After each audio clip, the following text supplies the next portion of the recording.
अस्ति स्वस्तरुणी कराग्रविगल कल्पप्रसूनाप्लुतं वस्तु प्रस्तुतवेणुना दलहरी निर्वाण निर्व्याकुलम् स्रस्तनिबद्धनी विविलसत् गोपी सहस्राव्रतम् हस्तनयस्तनतापवर्गम् अखिलोदारं किशोराकृति अतुलितबलधामं हेमशैलापदेहं तनुजवनिकृशानुं ज्ञानिनाम् अग्रगण्यं सकलगुणनिधानं वानराणामधीशं रघुपतिप्रियभक्तं वातजातं नमामि।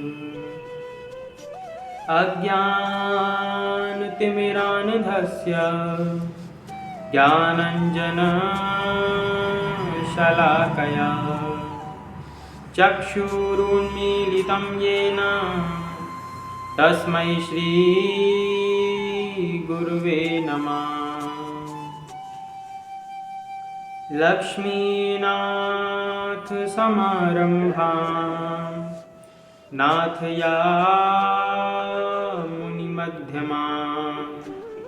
अस्मदाचार्यपर्यन्तां वन्दे गुरुपरम्पराम्।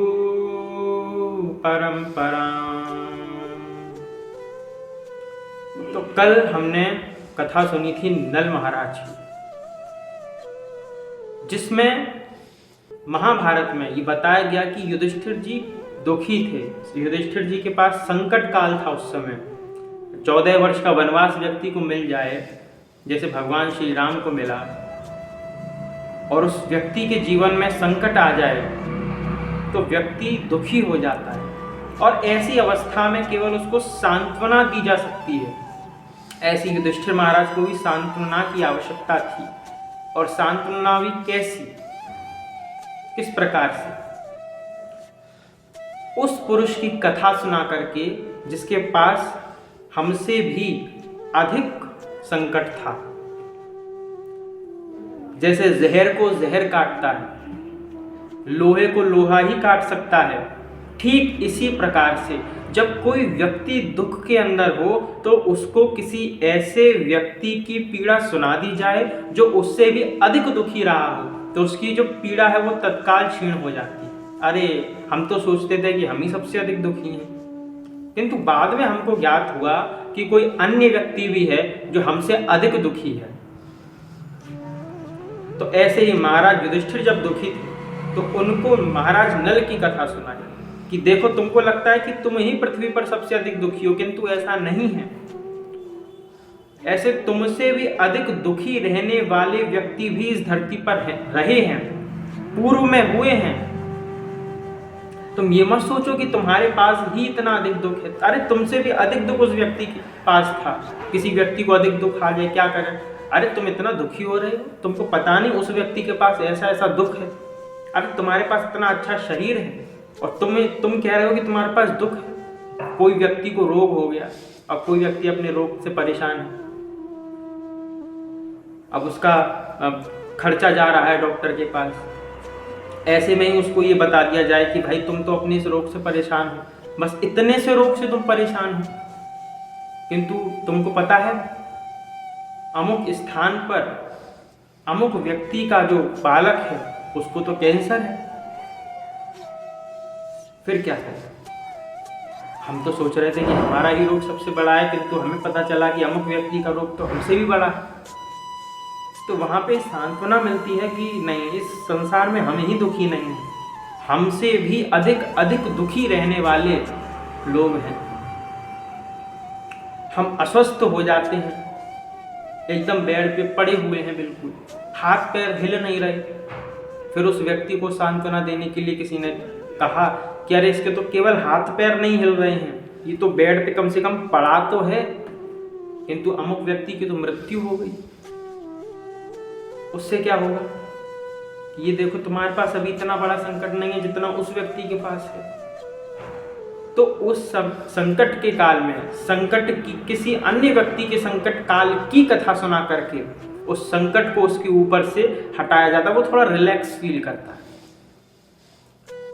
जैसे कि किसी का कोई मित्र हो और एग्जाम में उस व्यक्ति के कम मार्क्स आए हों, अब उसको पता चले कि भाई मेरे मित्र के अधिक आए हैं या कम आए हैं, ज़रा देखा जाए। अपने मित्र से फ़ोन लगाया कि भाई तुम्हारे कितने मार्क्स आए? मेरे तो इतने आए हैं।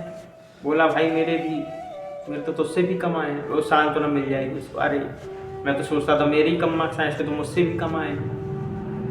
तो ठीक इसी प्रकार से जो दुख की स्थिति होती है वो ऐसी ही होती है कि जब दुख का काल आता है, दुख के बादल छाते हैं, तो उस समय व्यक्ति को सांत्वना दी जाती है किसी अन्य व्यक्ति की संकट की कथा सुना करके। उसको कुछ उपाय सूझते हैं, उससे कुछ शिक्षा भी प्राप्त होती है और संकट काल में धैर्य भी धारण करता है और वो संकट आकर के चला जाता है। तो इस प्रकार से महाराज युधिष्ठिर की जो व्यथा थी वो दूर हुई। एक बार क्या हुआ, भगवान श्री कृष्ण की जो पटरानी थी रुक्मणी जी, उन्होंने भगवान श्री कृष्ण से प्रश्न किया।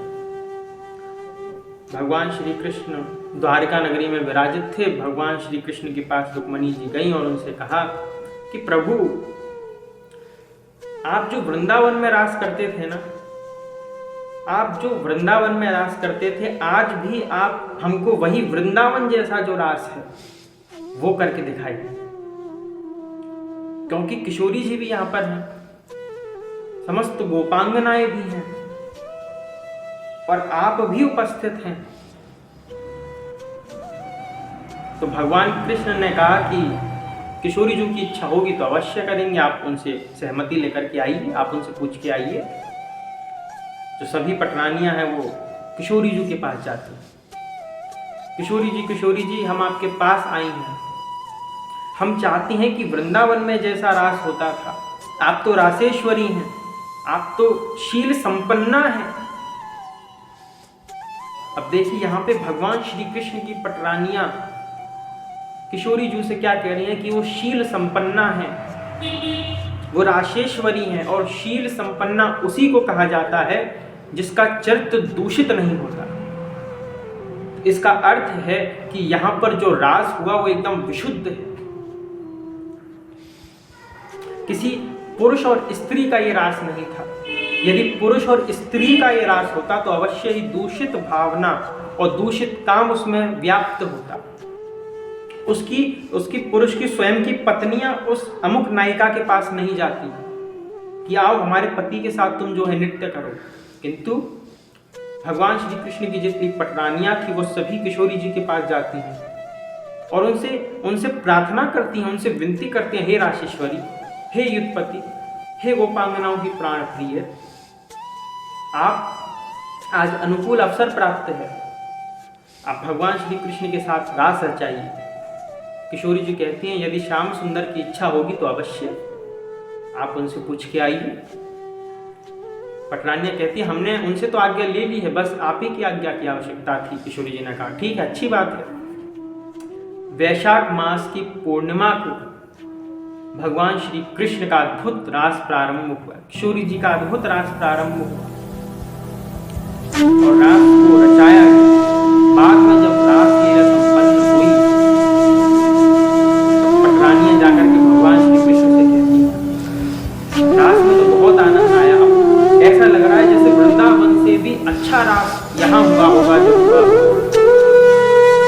ठाकुर जी ने कहा इनके मन में थोड़ा अहंकार है, इसको ऐसा लगता है कि वृंदावन से अधिक अच्छा रास यहाँ द्वारका नगरी में हुआ है, किंतु उनको ज्ञात नहीं है वास्तव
जिनका जन्म वृंदावन में हुआ, जो वृंदावन के वृक्षों पर, वृंदावन के कदमों पर उछल कूद करते हैं, मानो किशोरी जी को अपना नृत्य दिखा रहे हैं, श्याम सुंदर को अपना नृत्य दिखा रहे हैं, कदम पर कूद फांद करके ठाकुर जी का मनोरंजन कर रहे हैं। और वृंदावन के वानरों को यह सौभाग्य प्राप्त है कि वो शाम शाम का मनोरंजन कर रहे हैं, उनको अपना अपना नृत्य दिखा रहे हैं, उनको अपनी अपनी अद्भुत लीला दिखा रहे हैं। ठाकुर जी ने कहा, देवी आप किशोरी जी से जाकर के पूछिए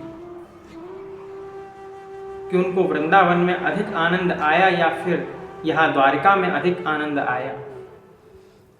सत्यभामा आदि सभी पटरानियां किशोरी जी के पास जाती हैं और उनसे पूछती हैं कि वृंदावन से भी सर्वोत्तम जो रास है वो तो द्वारका नगरी में आज हुआ, वो हमें तो आनंद आ गया। किशोरी जी ने कहा कि नहीं, वृंदावन के जैसा रास तो कहीं हो ही नहीं सकता। वृंदावन की भूमि अद्भुत है, वृंदावन जैसा रास कहीं किसी भूमि पर नहीं हो सकता। वृंदावन के जो श्याम सुंदर हैं वो भी अलग ही हैं। वृंदावन के श्याम सुंदर सभी को सुलभ है, ग्वाल बालों को सुलभ है, गोपांगनाओं को सुलभ है। चपलता करते हुए गोपांगनाएं पकड़ के उनको यशोदा मैया के पास ले जाती हैं और यशोदा मैया से डांट खिलवाती हैं। ऐसे श्याम सुंदर की लीला वैकुंठ में संभव नहीं है। ऐसे श्याम सुंदर की लीला द्वारका में संभव नहीं है। अपने चरणार विंदों का जब ठाकुर जी विन्यास करते हैं वृंदावन की भूमि पर, तो पादुकाएं धारण नहीं करते। मात्र एक वृंदावन की भूमि अद्भुत क्यों है? वृंदावन की भूमि अद्भुत ही इसीलिए है क्योंकि वहां पर ठाकुर जी ने निरावरण चरणार विंदों से अपना विन्यास किया है।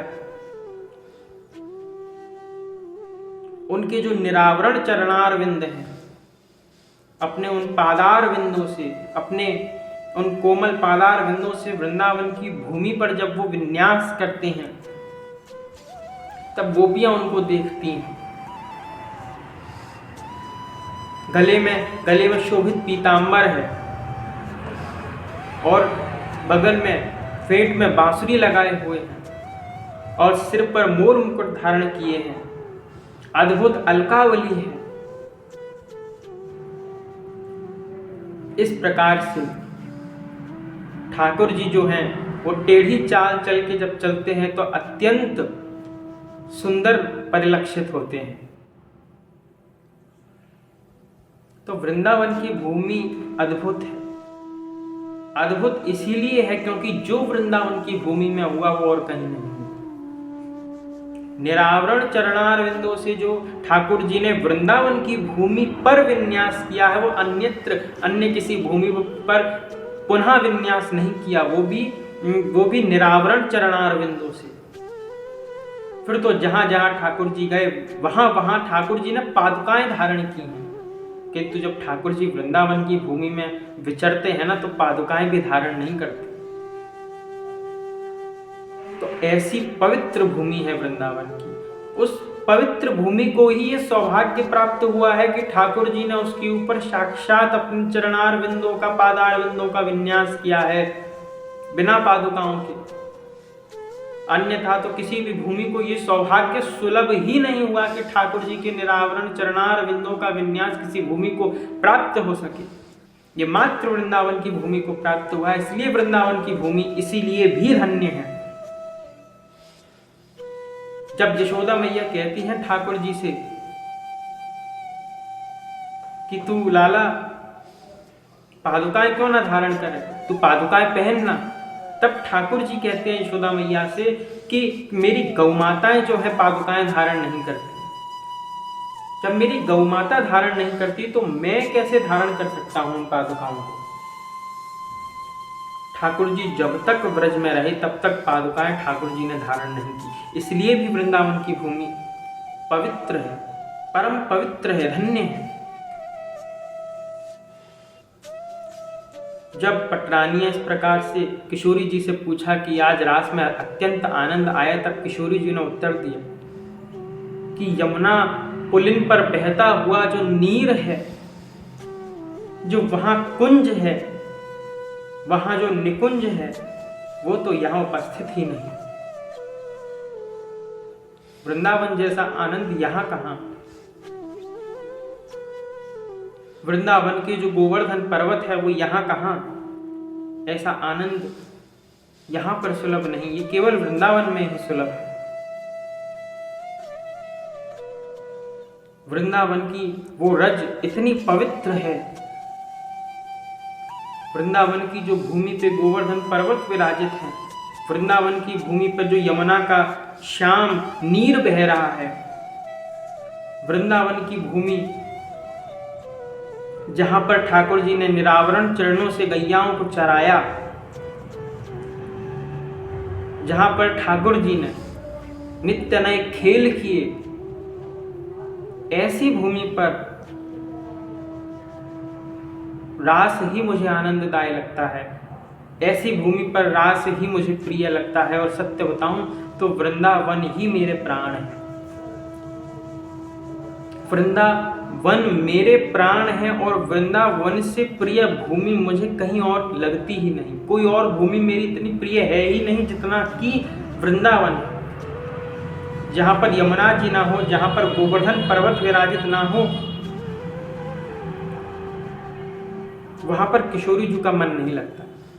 इसलिए किशोरी जी ने कहा कि मुझे द्वारिका से अधिक आनंद रास में, वृंदावन के रास में ही आया करता था। पटरानियों का अहंकार शुद्ध पड़ गया, उनका अहंकार टूट गया। उन्होंने कहा कि धन्य हैं आप। वृंदावन की याद जब जब ठाकुर जी को सताती है, ठाकुर जी उद्धव जी से कहते हैं कि भाई ब्रज अब बिसरत नाही, मैं ब्रज भूमि को भूल नहीं सकता। उद्धव जी तो ज्ञानी भक्त थे, ब्रह्म ज्ञानी थे। उद्धव जी तो बृहस्पति जी के शिष्य थे। ठाकुर जी उद्धव जी से कहते हैं कि मैं अपने मन से व्रज को नहीं निकाल पाता। वो व्रज की गोपियां, वो व्रज के भोले भाले ग्वाल बाल जिनसे मैं ये कह करके गया था कि मैं परसों आ जाऊंगा, और सभी मेरी राह देख रहे हैं उद्धव। अभी भी सबको ये चाह है कि हमारा कान्हा आएगा, हमारा श्याम सुंदर आएगा, किंतु देखिए जो उद्धव जी की लीला है वो बड़ी अद्भुत है श्रीमद् भागवत में।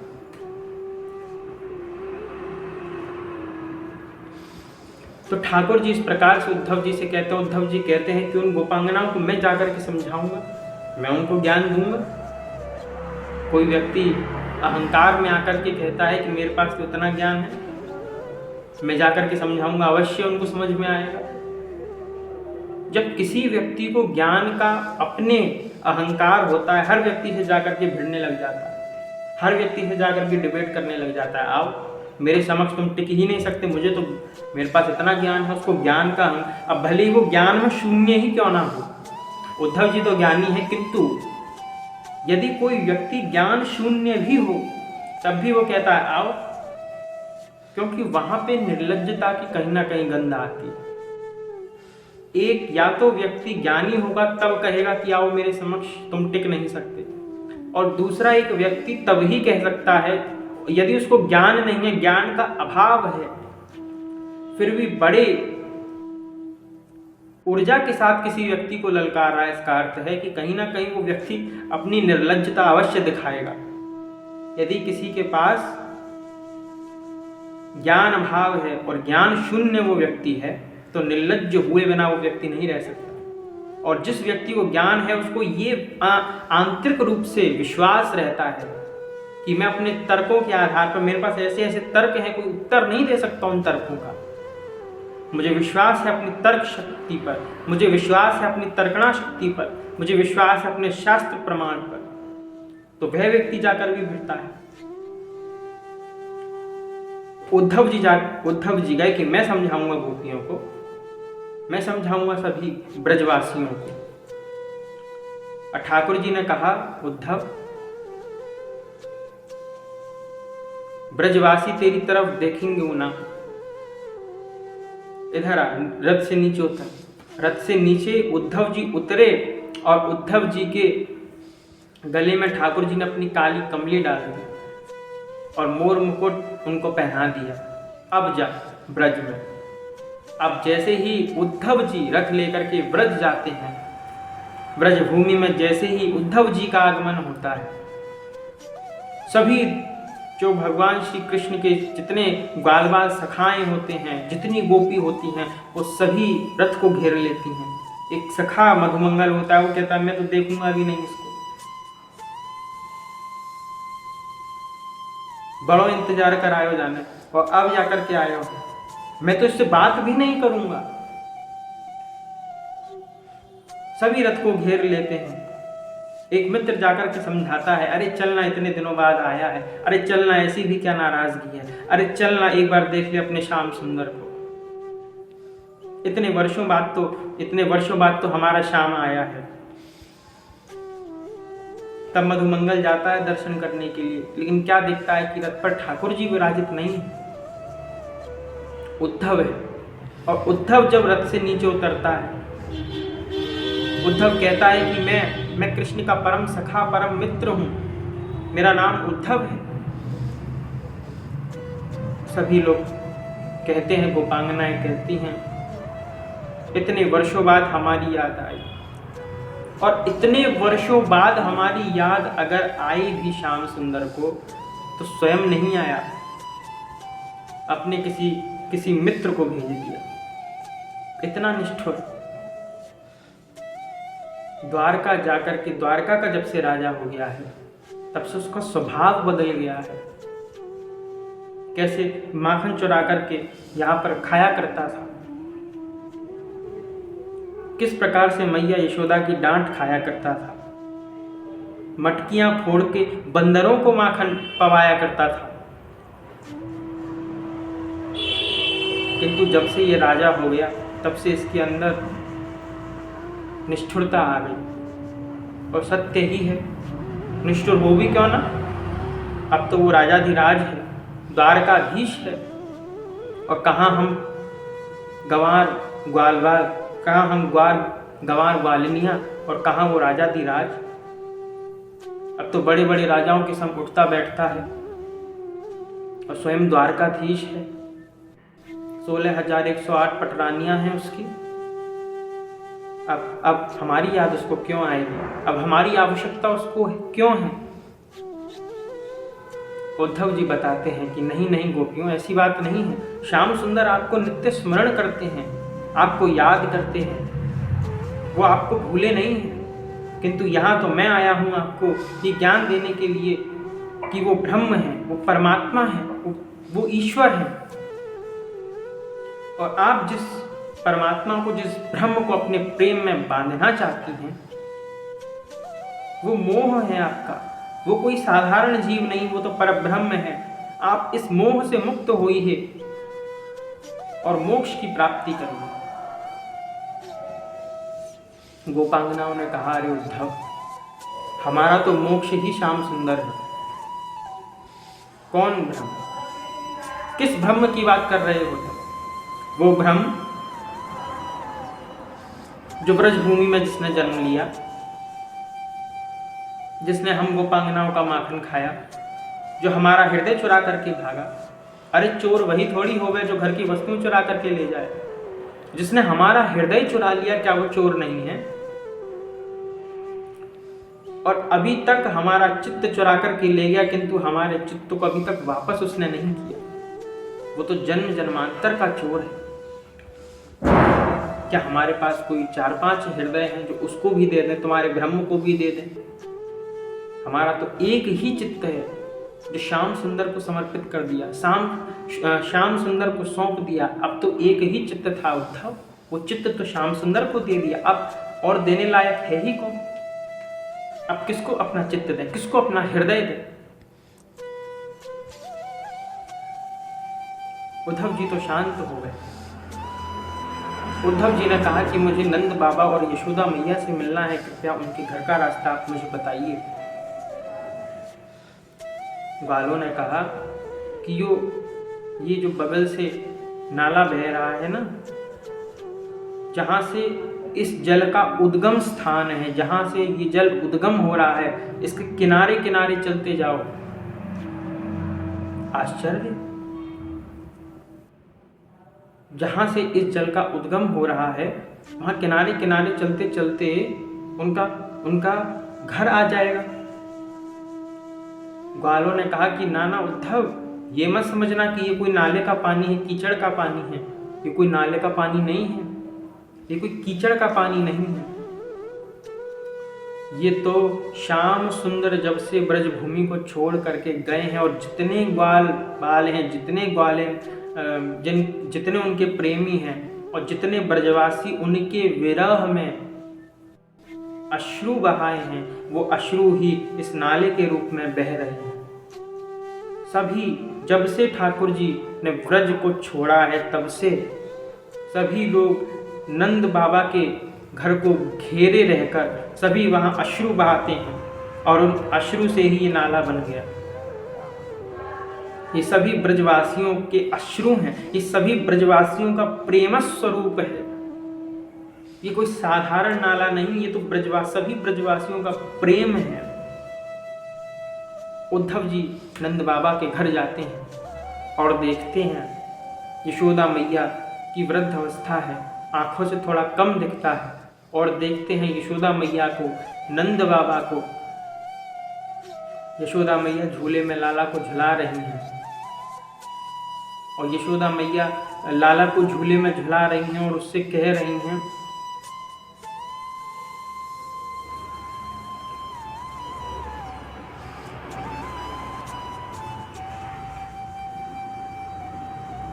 झुलाते झुलाते यशोदा मैया, जैसे ही आवाज आई, मधुमंगल ने आवाज दी बाहर से, मैया यशोदा, ओ मैया यशोदा।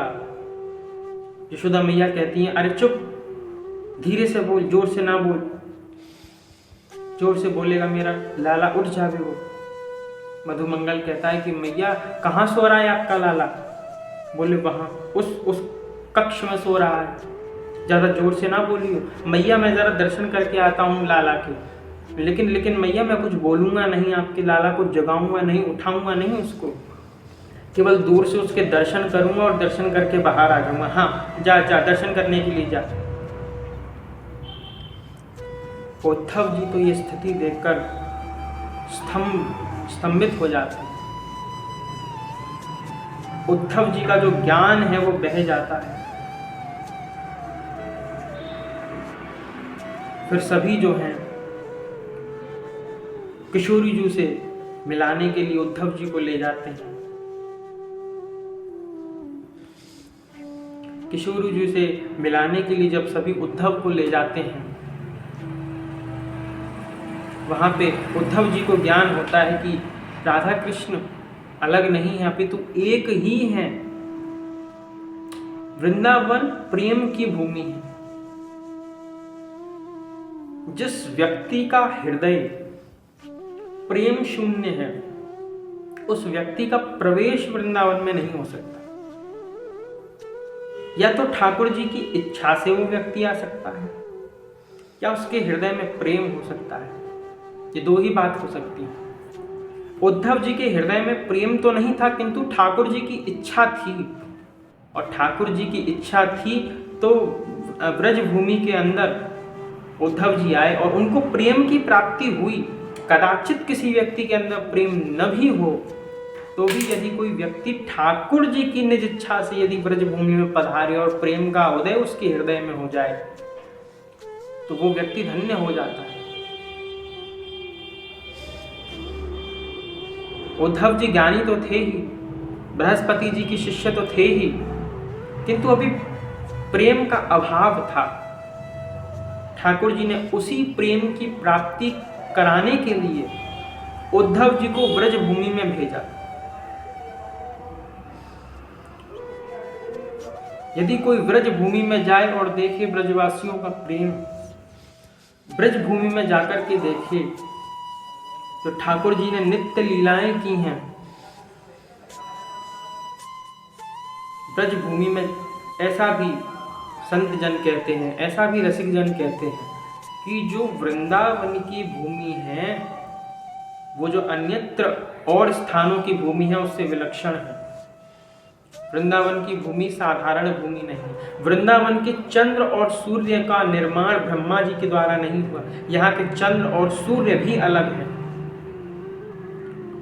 वृंदावन की एक एक वस्तु का निर्माण जो है वो किशोरी जी ने किया है, वो किशोरी जी ने किया है, वो ब्रह्मा ने नहीं किया। समस्त संसार का निर्माण ब्रह्मा कर सकते हैं, किंतु वृंदावन का निर्माण ब्रह्मा भी नहीं कर सकते। सभी तीर्थों का राजा प्रयाग है, सभी उसको कर देने के लिए जाते हैं, किंतु वृंदावन उसको कभी कर देने के लिए नहीं जाता। क्यों? क्योंकि जिसने तीर्थों का राजा उसको बनाया ठाकुर जी ने ही प्रयाग को तीर्थों का राजा बनाया है।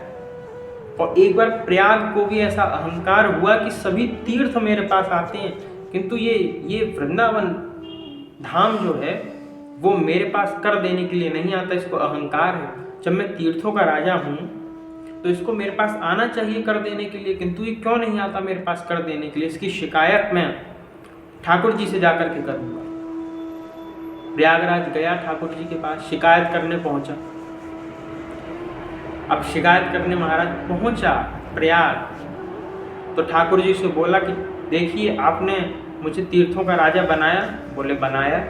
सभी तीर्थ मेरे को समय समय पर कर देने के लिए आते हैं। बोले आते हैं। या आपका वृंदावन क्यों नहीं आता कर देने के लिए? ठाकुर जी बोले भले इंसान, तुझे मैंने तीर्थों का राजा बनाया है, अपने घर का राजा नहीं बनाया। वृंदावन मेरा घर है, घर। वृंदावन तुझे कर देने क्यों आएगा? तो जिसने जो पदवी दी है, जिसने तुमको पदवी प्रदान की है, तुम उसके घर के राजा होना चाहते हो? समस्त विश्व का निर्माण ब्रह्मा जी के द्वारा हुआ है, किंतु वृंदावन का ब्रह्मा जी के द्वारा निर्माण नहीं हुआ। गौलोक से ही साक्षात वृंदावन की भूमि प्रकट हुई है। गौलोक से यमुना जी प्रकट हुई हैं, गौलोक से गिरिराज प्रकट हुए हैं। सभी जितनी वस्तुएं हैं वो गौलोक से प्रकट हुई हैं। यहाँ पे कोई ऐसा नहीं है कि कोई वस्तु जो है किसी लौकिक व्यक्ति ने या फिर किसी देवता के माध्यम से निर्माण की गई हो ना। ये तो ठाकुर जी की सब निज वस्तुएं हैं। जिस प्रकार से हमारी कोई निज वस्तु होती है, जब हम एक स्थान पर रहते हैं, अपने घर पर रहते हैं, जब हम किसी किराए के घर पर रहते हैं और वहाँ पे जो वस्तुएं होती हैं वो हमारी होती हैं, हम उनको लेकर के रहते हैं, किंतु जब हम अन्यत्र खाली करके जाते हैं तो उन वस्तुओं को समेट कर जाते हैं, उन वस्तुओं को लेकर के जाते हैं। ठीक इसी प्रकार से जो ठाकुर जी हैं उनको गौलोक से धरती पर आना था भार उतारने के लिए। तो भार उतारने के लिए धरती पर आना था, तो अपना जो सामान है वो लेकर के आए। और जब सामान अपना लेकर के आए हैं तो जाएंगे तो सामान लेकर के ही जाएंगे। अब कोई व्यक्ति जब तक वहां रहता है तब तक उसका जो सामान है वो उसके साथ ही रहता है। इसका अर्थ क्या है कि अभी इस समय ठाकुर जी साक्षात वृंदावन की भूमि पर विराजित हैं। क्योंकि यदि ठाकुर जी साक्षात वृंदावन की भूमि पर विराजित अभी इस समय नहीं होते तो स्मरण रखिए कि वहां पर यमुना जी विराजित ना होती, वहां गोवर्धन पर्वत विराजित ना होते, वो भी ठाकुर जी के साथ गौलोक में चले गए होते। इससे ये स्पष्ट है कि ठाकुर जी गौलोक नहीं गए अपितु वृंदावन में ही नित्य विराजित है। ये कहते हैं कि ठाकुर जी तो गौलोक चले गए, ठाकुर जी ने तो अपनी लीला संवरण कर ली।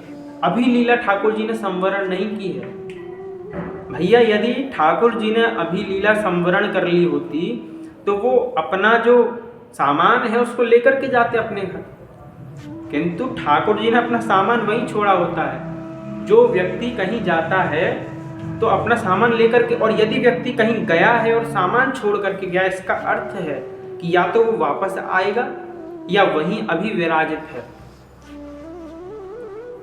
तो ठाकुर जी ने ब्रजभूमि को छोड़ दिया ऐसा है ही नहीं। यदि ब्रजभूमि को ठाकुर जी ने त्याग दिया होता, त्याग करके अन्यत्र चले गए होते या गौलोक में भी चले गए होते, तो ठाकुर जी की जो यमुना नदी बह रही है, जो यमुना का श्याम नीर बह रहा है, वो श्याम नीर ना बहता। जो गिरिराज जी हैं वो भी वृंदावन में न होते।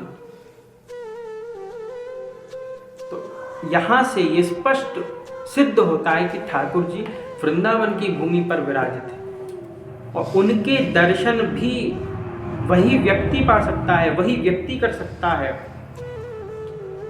जिस व्यक्ति का हृदय प्रेम से ओतप्रोत हो, जिस व्यक्ति के हृदय में एकमात्र ठाकुर जी विराजित हो। और जिस व्यक्ति के हृदय में प्रेम नहीं, क्योंकि प्रेम क्या है? प्रेम ही ठाकुर जी हैं और ठाकुर जी ही प्रेम। प्रेम कुछ और है ही नहीं। प्रेम की जो परिभाषा हमारे लिए है वो क्या है?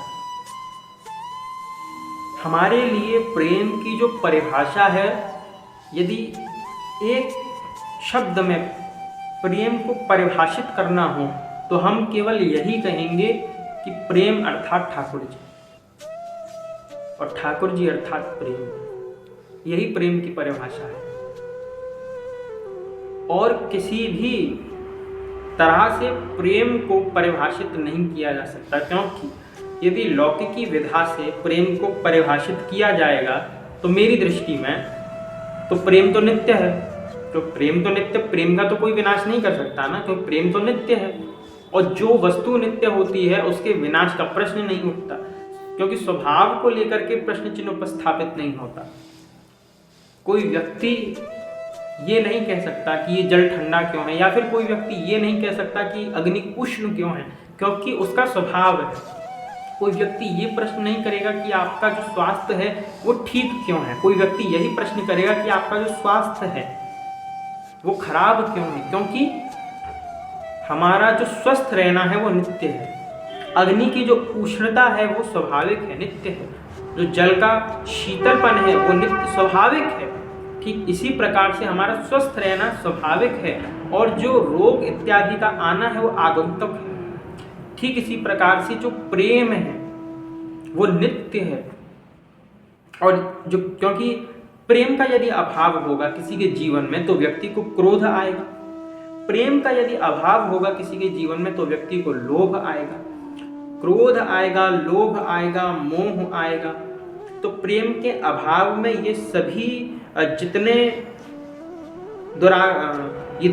दुराग्रह हैं व्यक्ति के जीवन में प्रतिष्ठित होंगे। किंतु यदि व्यक्ति के जीवन में शुद्ध प्रेम की भावना होगी तो उस शुद्ध प्रेम के कारण ये कुछ भी उसके जीवन में, उसके हृदय में नहीं आएगा। तो इसका अर्थ क्या होगा? जो प्रेम है वो नित्य है, और यदि प्रेम विराजित है तो वहाँ क्रोध का स्थान नहीं है, और यदि क्रोध है तो वहाँ प्रेम नहीं हो सकता,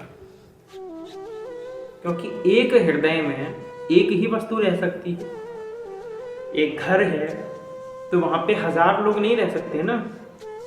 ठीक इसी प्रकार से हमारा एक हृदय है। अब या तो उसमें लौकिकी वस्तुओं को समेट लो या फिर उसमें प्रेम को समेट लो। प्रेम कौन? यहाँ पे यदि मैं प्रेम शब्द का उच्चारण कर रहा हूँ तो आपको समझ लेना चाहिए कि ठाकुर जी या तो अपने हृदय में प्रेम को स्थान दो या फिर अपने हृदय में विषय वासनाओं को स्थान दो। त्याग, रिनंशिएशन, जो इच्छाएं हैं, जो आपकी डिजायर्स हैं, उसका त्याग करो। यदि आप चाहते हो कि आपके हृदय में प्रेम विराजित हो,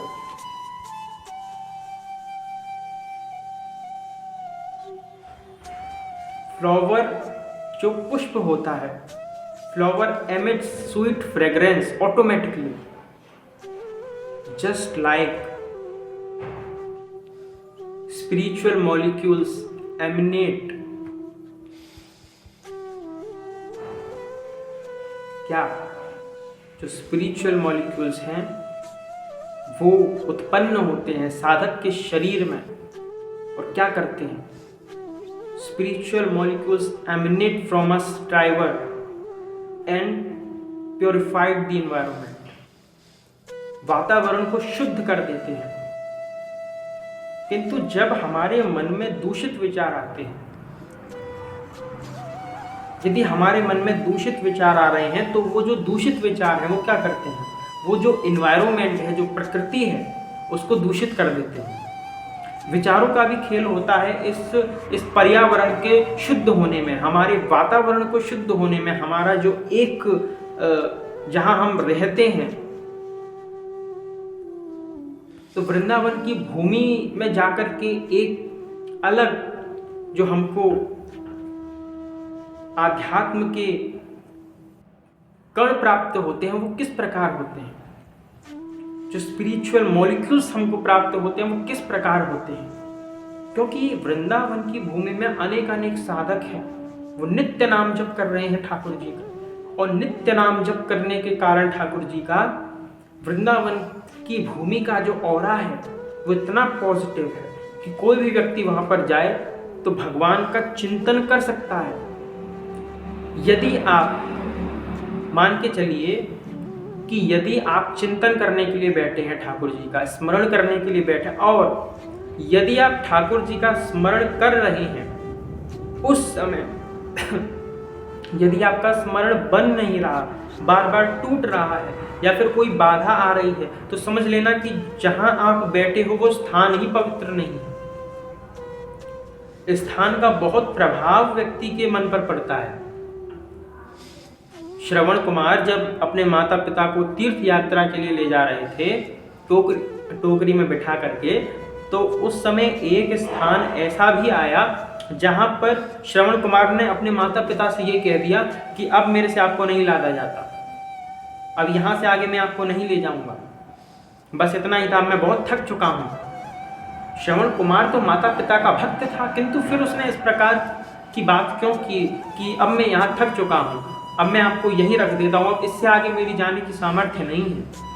क्यों कहा श्रवण कुमार ने? श्रवण कुमार ने इसीलिए ऐसा कहा क्योंकि जिस स्थान से वो जा रहा था, वो जो स्थान था वो दूषित था। उसके माता पिता ने कहा कि पुत्र, हमको इस स्थान से थोड़ा दूर और ले चलो, तब तुम हमको अवश्य रख देना। श्रवण कुमार ने बात मान ली कि ठीक है, मैं और थोड़ा सा दूर ले चलता हूँ, किंतु फिर नहीं ले जाऊंगा। श्रवण कुमार अपने माता पिता को उस स्थान से थोड़ी दूरी पर और ले गए। अब श्रवण कुमार एकदम से उस प्रभाव से मुक्त हुए, तो श्रवण कुमार ने कहा कि अरे ये मैंने क्या कहा आपसे, मुझे क्षमा कर दीजिए, मेरा ऐसा कहने का कोई भाव नहीं था, किंतु अचानक से हृदय में पता नहीं क्या हुआ कि ये शब्द निकलने लगे। उसके माता पिता तपस्वी थे, जानते थे। उसके माता पिता ने कहा कि हम जानते हैं पुत्र कि तुम्हारा ऐसा कोई भाव नहीं था, किंतु जो ये स्थान था, ये यहाँ पर एक राक्षस रहा करता था, उस राक्षस के प्रभाव के कारण ही तुम्हारा जो मन है वो दूषित हो गया, और वो जो दूषित विचार थे वही तुम्हारे मुख से निकले। तो स्थान का बहुत प्रभाव पड़ता है। यदि आप कहीं शमशान घाट से गुजरें, यदि आप कहीं शमशान घाट से जाएं, तो वहाँ का जो कण है, वहाँ के जो तत्व हैं, वो आपको प्रभावित करेंगे। आप वहाँ पे साधना करने के लिए नहीं बैठ सकते। हाँ, एक दिव्य व्यक्ति, दिव्यता से संपन्न जो व्यक्ति होता है, उसको भी ऐसा नहीं है कि वो हर जगह बैठ जाएगा तो उसका जो है वो ध्यान लग जाएगा। दिव्यता से संपन्न व्यक्ति को भी एक ऐसा दिव्य स्थान चाहिए होता है जहाँ वो भगवान का ध्यान कर सके। यही कारण है कि सभी लोग जो हैं वो ब्रह्मा जी के पास गए थे, सभी ऋषि, और उन्होंने कहा था कि हमें एक ऐसा स्थान बताइए जहां पर बैठ करके हम कथा श्रवण कर सकें। तो ब्रह्मा जी ने चक्र दिया, इस चक्र के सहारे चलते जाओ, जहां पर एक चक्र स्तंभित हो जाए वही उपयुक्त स्थान है। इसलिए तो नैमिषारण्य में कथा हुई भागवत। नैमिषारण्य जो क्षेत्र था वो उपयुक्त था। वो चक्र क्या था? चक्र का अर्थ है वो मन, और जो मन है हमारा वहां जाकर के स्तंभित हो जाता है जहां पे सत्संग होता है। तो नैमिषारण्य की भूमि सत्संग के लिए उपयुक्त भूमि थी, इसलिए उस भूमि पर जाकर के जो चक्र था, जो ब्रह्मा जी के द्वारा दिया गया था ऋषियों को, वहां पर जाकर के स्तंभित हो गया, रुक गया। वहां पे जाकर के उन्होंने समझ लिया कि यही हमारे लिए भजन करने के लिए, कथा करने के लिए उपयुक्त स्थान है। क्योंकि कथा भी ऐसे स्थान पर नहीं की जा सकती जो स्थान दूषित हो, जो स्थान अपवित्र हो, जिस स्थान पर बुरी शक्तियों का आवागमन हो। क्योंकि ऐसा भी कहा जा सकता है कि हम उसी स्थान पर जाएं जहां पर सभी शुद्ध शुद्ध है, पवित्र पवित्र है। तो उन स्थानों पर कौन जाएगा जो स्थान जो है वो बहुत अशुद्ध है और जहां पे अशुद्ध जीवों का वास रहता है। तो अशुद्ध जीवों को शुद्ध कर सको, इतनी आपकी सामर्थ्य नहीं है। यदि उनको शुद्ध होना होगा, वो उस पवित्र स्थान में आकर के शुद्ध हो जाएंगे। किंतु यदि आप उस अपवित्र स्थान पर जाएंगे तो आपका भी पतन हो जाएगा। ये समझने योग्य बात है। किसी ऐसे अपवित्र स्थान पर साधक को तो नहीं जाना चाहिए जहां पर जाने से उसका जो चित्त है वो दीन हो उठे, वो मलिन हो जाए, ताप उठे उसके चित्त के अंदर। दृश्यों को देखने मात्र से व्यक्ति के अंदर वासनाओं का उदय होने लगता है। इसीलिए कहा गया है कि जो लस्टफुल एक्शंस हैं उनको नहीं देखना चाहिए, चाहे वो किसी के माध्यम से हो, चाहे वो टीवी के माध्यम से हो, चाहे वो फोन के माध्यम से हो। केवल देखने मात्र से व्यक्ति के मन में काम वासना इस प्रकार से घर कर जाती है कि वो व्यक्ति कहीं का नहीं रहता। अजामिल का उपाख्यान देखिए। अजामिल के उपाख्यान में क्या, अजामिल का उपाख्यान ही आप देख लीजिए। केवल दृश्य मात्र देखने से उसका ब्राह्मणत्व नष्ट हो गया, वैश्याओं को देखने से। शोभरी ऋषि को देख लीजिए, भागवत में कथा आती है शोभरी ऋषि जी की। वो जल में बैठ करके तपस्या कर रहे थे, एक मात्र उन्होंने मत्स्य को देख लिया, और मत्स्य को उन्होंने देखा तो उनके अंदर भी ऐसा विचार आया कि भाई हमको भी अब परिवार में बस जाना चाहिए, हमको भी गृहस्थ हो जाना चाहिए। इतने साधना युक्त ऋषि जो जल के भीतर बैठ करके साधना कर रहे हों और एक मत्स्य को देखने मात्र से उनके अंदर विषय वासनाओं का उद्वेग आ गया। विचार कीजिए।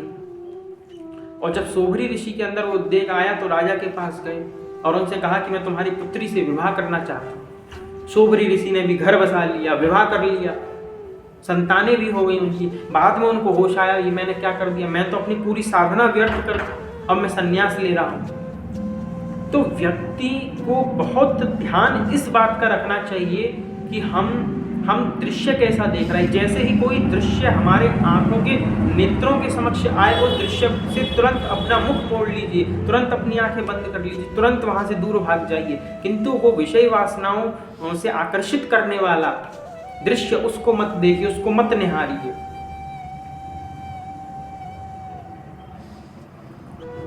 परशुराम जी की माता रेणुका, वो गंगा नदी के तट पर ही तो गई थी,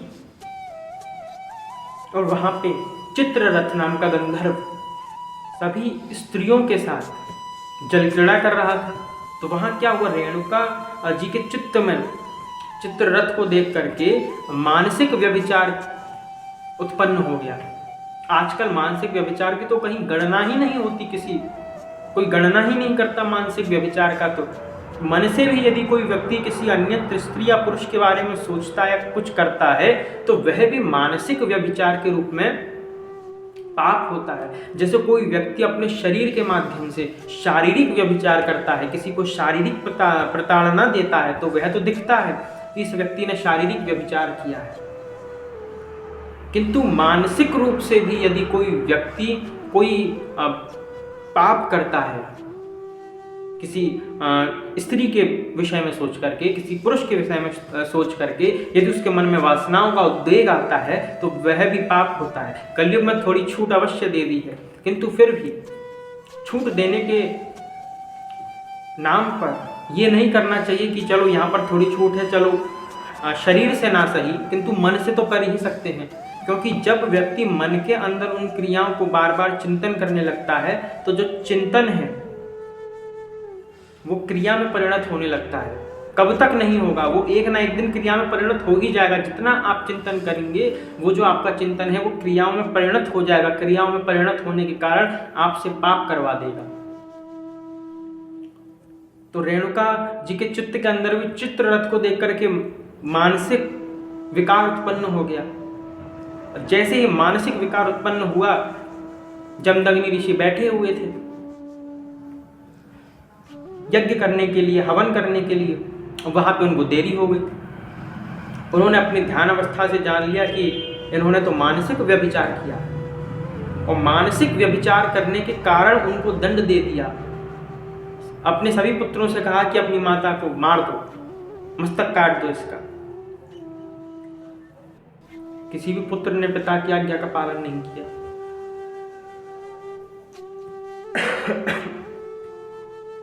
फिर उन्होंने कहा कि परशुराम जी से कहा कि तुम अपनी माता का मस्तक काटो।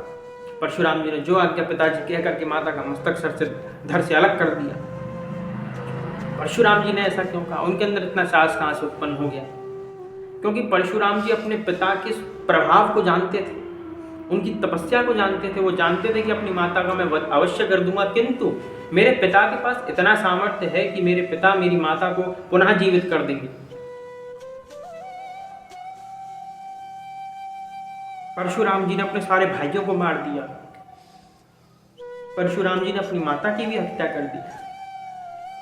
फिर उनके पिताजी ने कहा कि तुम मुझसे वर मांगो, जो तुम वर मांगोगे वही वर मैं तुमको दूंगा, मैं तुमसे बड़ा प्रसन्न हूं।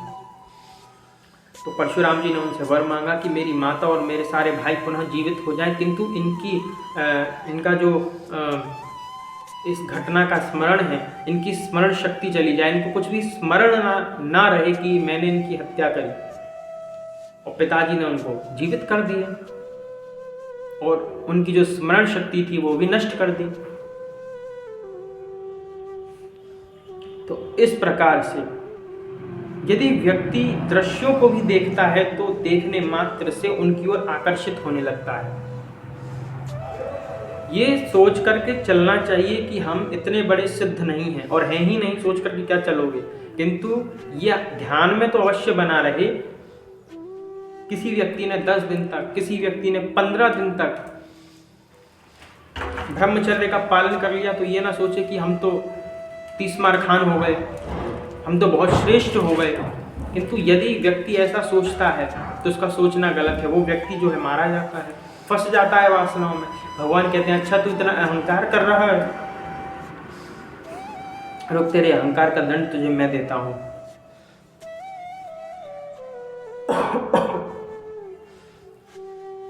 उसको ये सदैव सोच करके चलना चाहिए ऐसा दृश्य मुझे देखना ही नहीं, और श्रवण पटुओं के माध्यम से भी ऐसा कुछ मुझको सुनना भी नहीं है। परशुराम जी ने 21 बार धरती से क्षत्रियां विहीन कर दी थी पृथ्वी। कीर्तवीर अर्जुन जिसने रावण को भी बंदी बना लिया था, उसको भी परशुराम जी ने उसका वध कर दिया।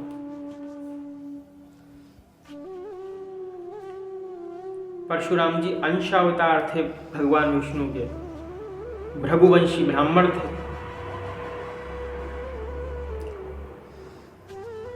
परशुराम जी का ऐसा श्रेष्ठ चरित्र है।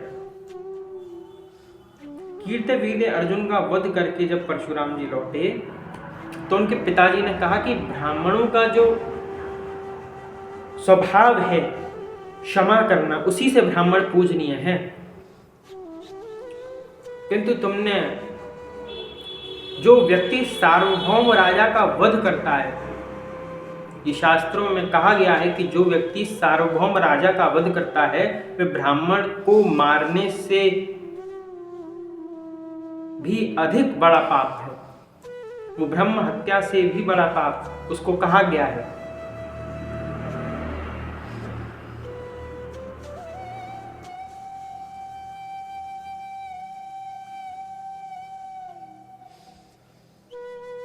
तो जब इस प्रकार से जमदग्नि मुनि ने परशुराम जी से कहा कि तुम जाकर के तीर्थ यात्रा करो, क्योंकि ब्राह्मणों का स्वभाव तो क्षमा है और क्षमा से ब्राह्मण पूजनीय होता है। परशुराम जी ने क्षत्रियों वाला भी कार्य किया, किंतु उनको कभी क्षत्रिय नहीं बोला गया, उनको ब्राह्मण ही बोला गया। पिताजी ने कहा कि ब्राह्मणों का कार्य क्षमावान रहना है, क्षमाशील रहना है।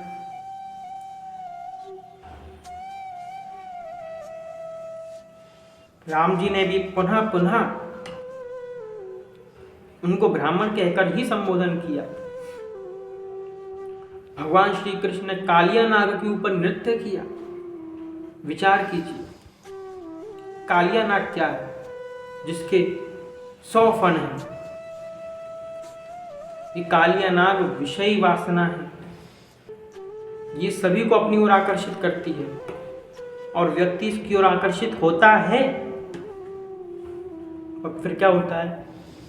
विषय वासनाओं में अधिक लिप्त होने के कारण व्यक्ति मारा जाता है, वो व्यक्ति मृत्यु को प्राप्त हो जाता है। अधिक विषय भोगी व्यक्ति जो होता है उसकी शारीरिक क्षमता अत्यंत कम हो जाती है। अधिक भोग करने वाला व्यक्ति, गांधारी माता ने जब उनका विवाह धृतराष्ट्र के साथ हुआ तो धृतराष्ट्र तो अंधे थे, किंतु गांधारी जी ने अपनी आंखों पर पट्टी बांध ली कि मेरा पति यदि नहीं देख सकता तो मैं भी संसार को नहीं देखूंगी, और अपनी नेत्रों से पट्टी बांध ली।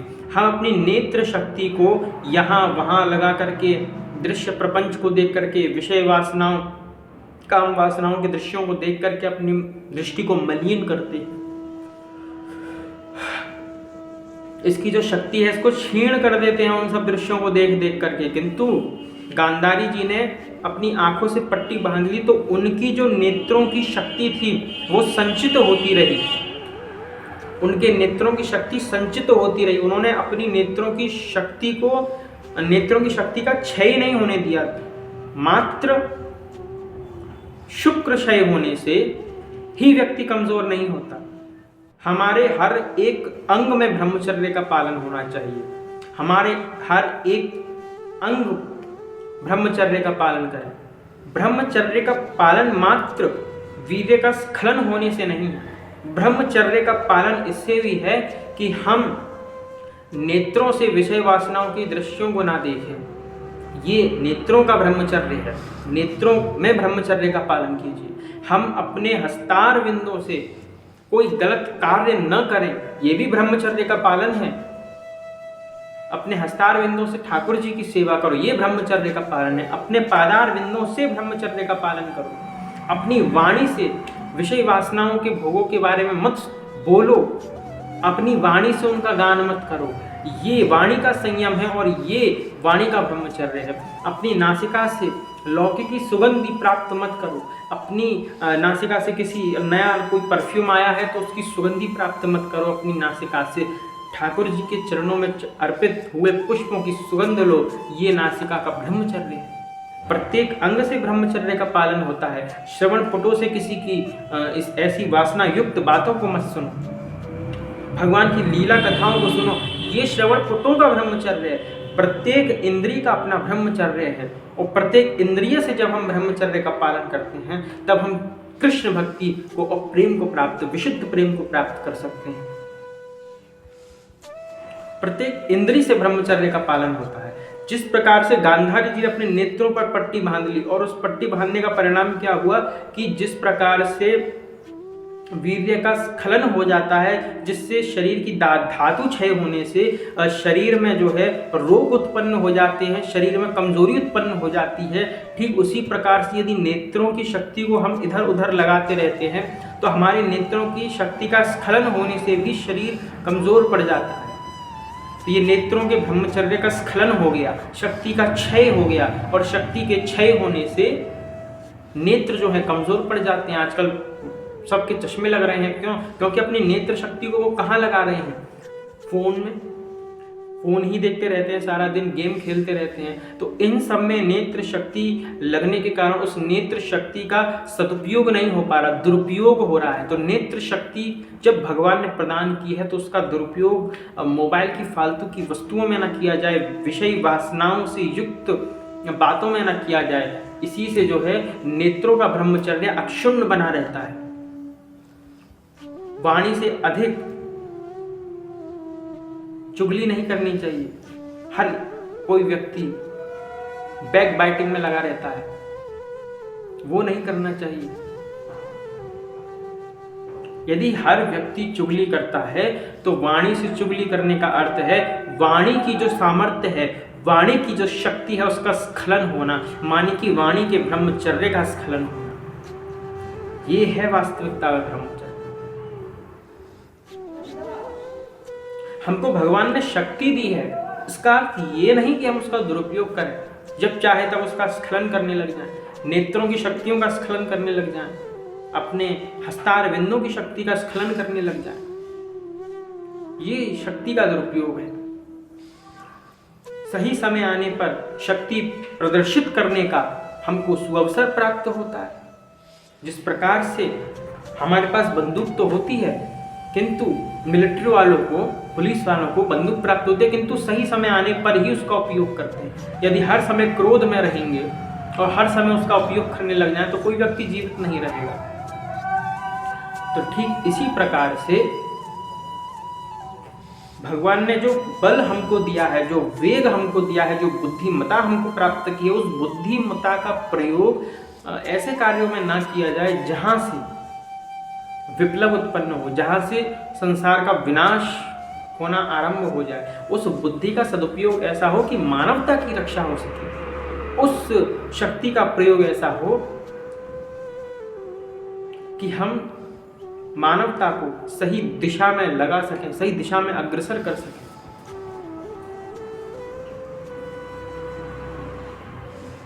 क्योंकि पुर्यष्टक सहित जो जीव कला है वो यदि एक बार शरीर से निकल जाए फिर तो शरीर मृत ही हो जाता है। फिर तो शरीर क्या है, फिर तो राख का ढेर ही है। तो ये समझना जीव के लिए अत्यंत आवश्यक है।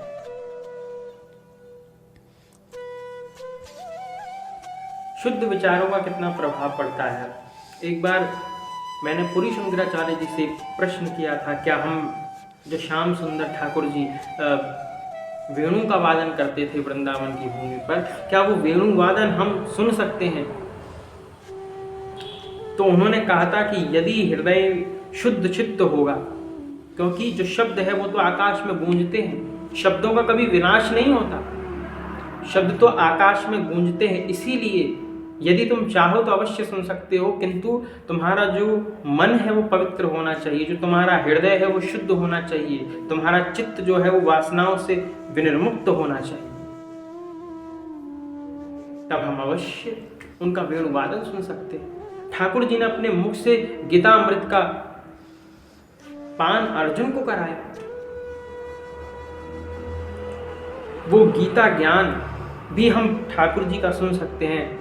वो वायुमंडल में ही घूम रहा है, किंतु उसको सुनने के लिए भी हमारे पास ऐसी क्षमता प्राप्त हो जो केवल और केवल शुद्ध विचारों से ही प्राप्त हो सकती है। मलिन विचारों से वो क्षमता प्राप्त नहीं होगी। और कलयुग में व्यक्ति के विचार इतने मलिन हो गए हैं कि हर एक व्यक्ति दुष्कर्म में लगा हुआ है, हर एक व्यक्ति व्यभिचार में लिप्त है, हर एक व्यक्ति का ब्रह्मचर्य खंडित है, हर एक व्यक्ति मानसिक व्यभिचारी है। शारीरिक रूप से कोई हो ना हो, किंतु मानसिक व्यभिचारी तो सभी हैं। तो यह भी समझना पड़ेगा कि ये जो कलयुग की महिमा चल रही है, इससे बचने के लिए हम एक तो बाह्याभ्यंतर शुचि, बाह्य रूप से भी हम स्वच्छ हों और आंतरिक रूप से भी हम स्वच्छ हों। यदि बाह्य रूप से ही केवल हम स्वच्छता को देखते हैं और आंतरिक रूप से स्वच्छता को नहीं देखते, तो याद रखना कि कलयुग का प्रवेश आपके जीवन में हो जाएगा। और यदि दोनों स्वच्छताओं को, एक एक्सटर्नल और एक इंटरनल, दो प्रकार की स्वच्छताएं हैं जीवन में, और दो प्रकार के भय भी हैं जीवन में, एक एक्सटर्नल और एक इंटरनल, एक बाह्य और एक आंतरिक। बाह्य भय क्या है? किसी चोर का डर, किसी सर्प का भय, किसी से बाह्य वस्तु से मृत्यु को प्राप्त होने का भय, किसी आतंकवादी से भय, ये बाहरी एक्सटर्नल फियर है, और जो इंटरनल फियर है हमारा वो क्या है? काम, लोभ, क्रोध, ये सब हमारा जो है वो इंटरनल फियर है। तो इसी प्रकार से हम केवल यदि बाहर की स्वच्छता देखते हैं और अंदर से विचारों को दूषित रखते हैं, बाहर से केवल शरीर शुद्ध हो और अंदर से विचार दूषित हो, तो ऐसे व्यक्ति के जीवन में भी कलयुग का प्रवेश होता है। और यदि अंदर से विचार कितने ही शुद्ध हों, यदि बाहर से शरीर को भी वो व्यक्ति शुद्ध नहीं रखता है, अपवित्र रखता है, तो भी कलयुग का प्रवेश है। ऐसे व्यक्ति कुछ होते हैं जो ये कहते हैं कि इंसान अच्छा होना चाहिए, भक्ति में भले ही कम हो, इंसान अच्छा होना चाहिए। जो व्यक्ति धर्म से युक्त नहीं होगा वो व्यक्ति अच्छा हो ही नहीं सकता। जो व्यक्ति भक्ति से संपन्न होगा वो अच्छा ही है, और जो व्यक्ति भक्ति से संपन्न नहीं है वो व्यक्ति बुरा ही होगा। जो व्यक्ति धर्म से संबंध नहीं है वो व्यक्ति अच्छा हो ही नहीं सकता, क्योंकि हमारा धर्म ही तो मर्यादा सिखाता है, और हमारे धर्म की ही कुछ कुछ बातें लेकर के सभी लोग तो अपने जीवन में धारण करते हैं। तभी तो लगता है कि यह व्यक्ति अच्छा है, माने कि कुछ अंश में उस व्यक्ति ने हमारे धर्म की जो बातें हैं वो स्वीकार कर ली हैं। इसीलिए जब हमें लगता है कि यह व्यक्ति अनीश्वरवादी है, किंतु अनीश्वरवादी होते हुए भी यह व्यक्ति है तो अच्छा में यदि हम उसको देख रहे हैं तो कुछ ना कुछ गुण हमारे सनातन धर्म का उसने अपनाए रखा है कुछ अंश में, इसलिए हम उसको अच्छा कह रहे हैं, क्योंकि बिना धर्म के वो व्यक्ति अच्छा हो ही नहीं सकता। जैसे कि चार्वाक सिद्धांत है, वो ये कहता है कि आप घी पियो, घी पीने की बात करता है किंतु दारू पीने की बात नहीं करता है, अल्कोहल पीने की बात नहीं करता। किंतु यदि कोई व्यक्ति स्पष्ट रूप से अल्कोहल पीने की बात कर रहा है, घी पीने को नकार रहा है, तो वहां पे चार्वाक सिद्धांत उस व्यक्ति से श्रेष्ठ माना ही जाएगा।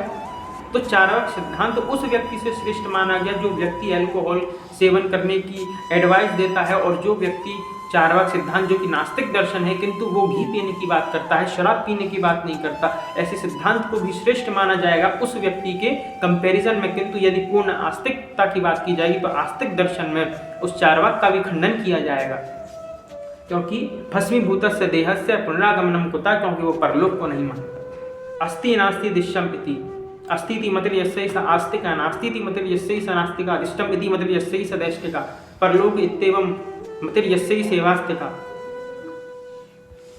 तो इस भाव से जो व्यक्ति परलोक को मानता है वो व्यक्ति आस्तिक है, और जो परलोक को नहीं मानता वो व्यक्ति नास्तिक है। और चार्वाक सिद्धांत में चरितार्थ होता है कि वो परलोक को नहीं मानता, और जो परलोक को नहीं मानता वो नास्तिक है। किंतु कहीं ना कहीं किसी न किसी अंश में व्यक्ति ने अच्छाई को धर्म के रूप में ग्रहण करके रखा है।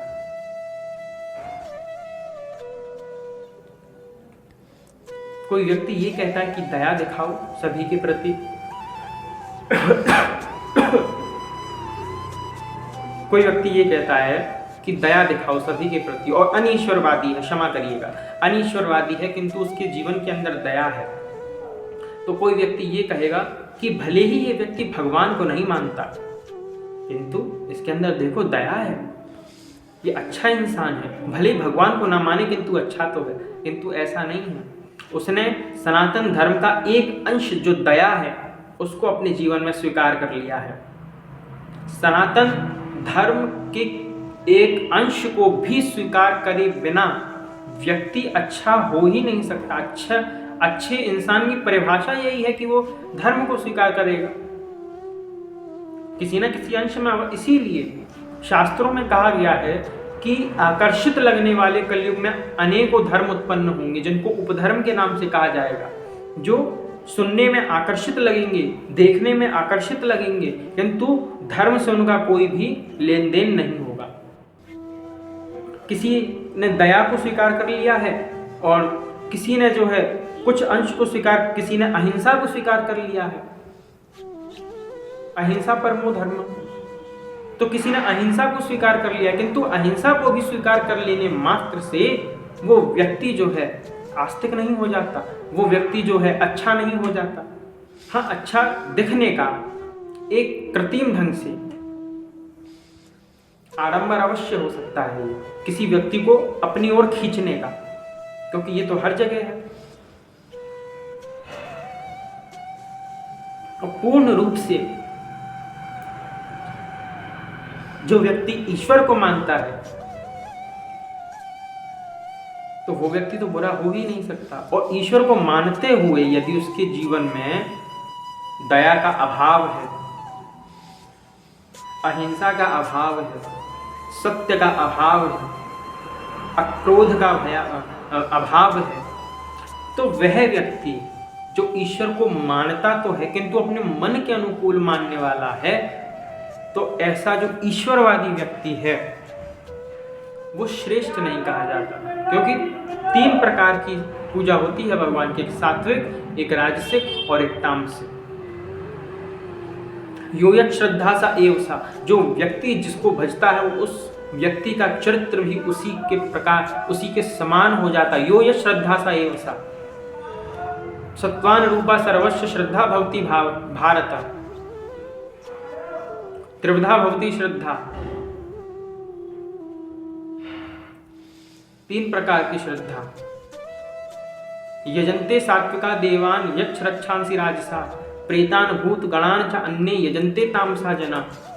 जो व्यक्ति यजन्ते सात्विका देवान, जो व्यक्ति यजन करता है देवों का, वो व्यक्ति सात्विक होता है। जो भूत प्रेत पिशाच आदि का यजन करता है, उनकी पूजा सेवा आराधना करता है, वो व्यक्ति तामसिक होता है।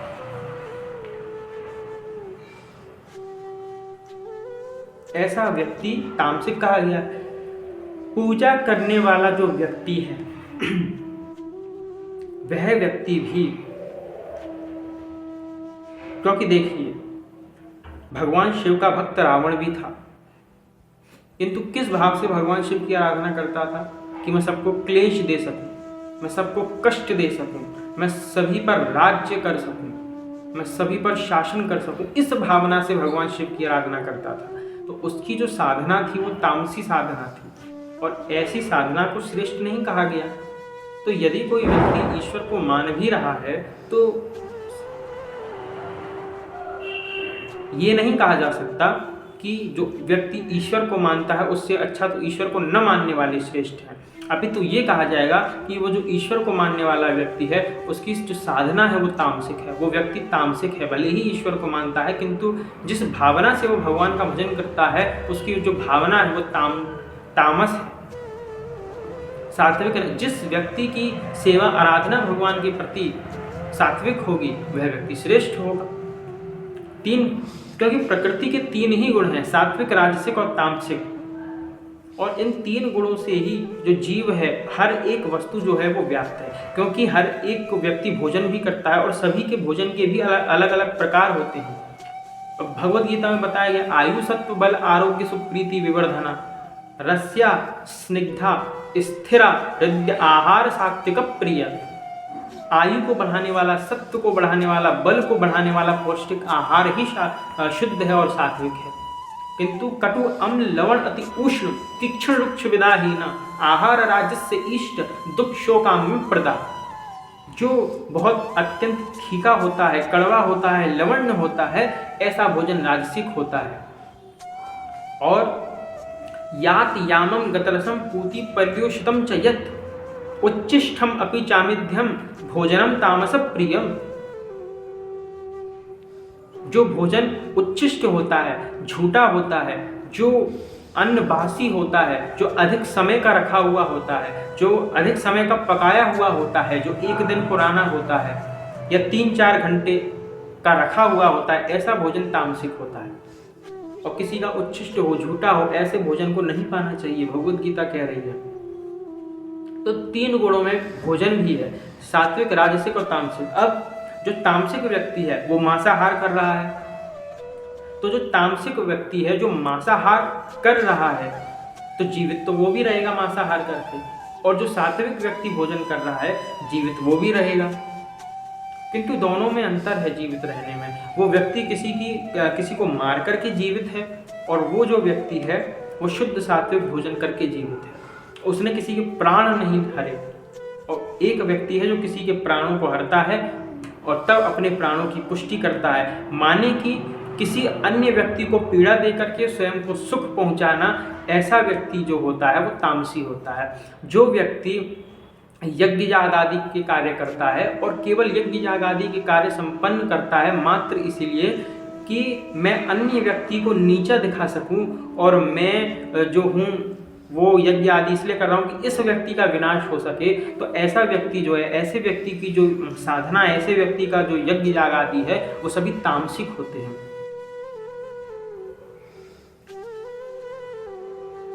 कर्षयंता शरीर स्तंभूत ग्रामम अचेतसा, जो शरीर को अत्यंत कष्ट पहुंचाता है, तपस्या करता है।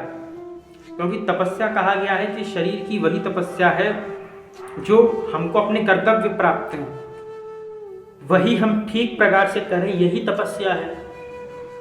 अन्य तो कोई तपस्या है ही नहीं कि पहाड़ों में जाओ, जंगल में जाओ, यहाँ जाओ, वहाँ जाओ, जाकर के तपस्या करो। कोई ऐसी तपस्या हमको प्राप्त नहीं है, किंतु हमने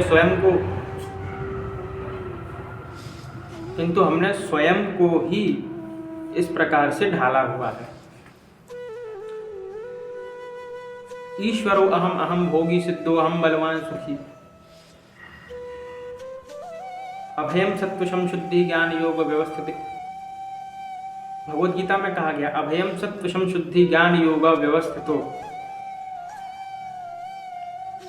किसी व्यक्ति को अभय दे देना सभी दानों में श्रेष्ठ है। ना गो प्रदानम ना मही प्रदानम न चा अन्नदानम ही तथा प्रधानम यथा वंदती है बुधा सर्व प्रदानेषु अभय प्रधानम। न तो गौदान उतना श्रेष्ठ है, ना गो प्रदानम, ना मही प्रदानम, और न चा अन्नदानम, ना अन्नदान ही उतना श्रेष्ठ है।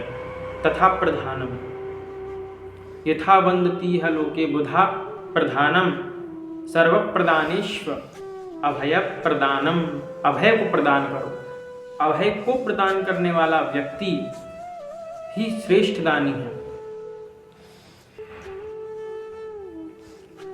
किंतु जब हम किसी जीव पर दया करते हैं, यदि हम ये देखकर दया करते हैं कि ये हमारे परिवार का है, ये हमारे मत का है, ये व्यक्ति हमारे सिद्धांत का है, इसलिए हम दया कर रहे हैं, तो वो दया भी तामसी हो जाती है।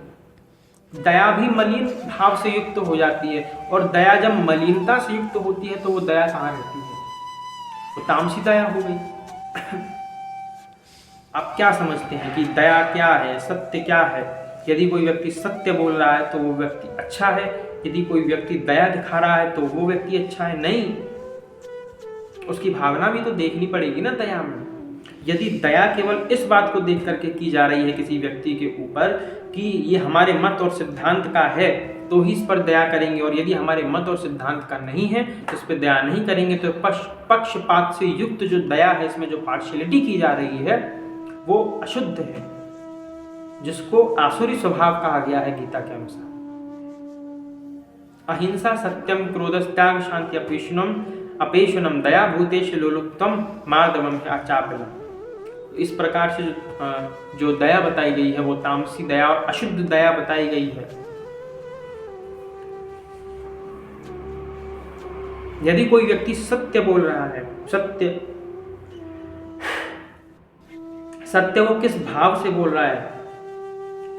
क्योंकि जो झूठ भी है वो भी कभी कभी बोलना श्रेयस्कर हो जाता है। यदि कोई व्यक्ति गौ को बचाने के लिए झूठ बोलता है, मिथ्या भाषण गौ माता को बचाने के लिए कर रहा है, किसी ब्राह्मण की रक्षा के लिए मिथ्या भाषण कर रहा है, तो ऐसा मिथ्या भाषण से भी उसको पाप नहीं लगता, तो वो मिथ्या भाषण भी उसके लिए अच्छा है। किंतु यदि कोई व्यक्ति ने गाय को मरवाने के लिए सत्य बोल दिया तो वह व्यक्ति भी पापी है। तो आप ऐसे में किस प्रकार से ये निर्णय करेंगे? आपका ऐसा कौन सा पैरामीटर आप देखेंगे कि आपको ये पता चलेगा कि अमुक मर्यादा का उल्लंघन करने से हम सत्यवादी हो रहे हैं और इस मर्यादा में रहने से हम असत्यवादी हो रहे हैं? ये निर्णय आप कैसे करेंगे? क्योंकि ये धर्म का विषय और अत्यंत सूक्ष्म विषय है, अत्यंत सूक्ष्म विषय है। क्योंकि जैसा कि मैंने कहा कि दया भी मलिन हो जाती है अपने मत, अपने सिद्धांत को लेकर के, वैसे ही सत्य भी मलिन हो जाता है, वैसे ही दया भी मलिन हो जाती है, वैसे ही अहिंसा भी मलिन हो जाती है। जैसे जहाँ पे दुर्जनों का हमको सर्वनाश करना हो, खड़ग हंसते हैं दुर्जना, खड़ग उठा लो दुर्जनों को मारने के लिए, और उन दुर्जनों का सर्वनाश करना हो खड़ग लेकर के, और वहाँ पर हम उनका सर्वनाश नहीं कर रहे हैं, हम कह रहे हैं भैया अहिंसा परमो धर्म, हम तो अहिंसक हैं, हम हिंसा नहीं करेंगे। तो वहाँ पर जो अहिंसा है ना, जो परमो धर्मा कहा गया है, वही परम नरक का द्वार बन जाएगी।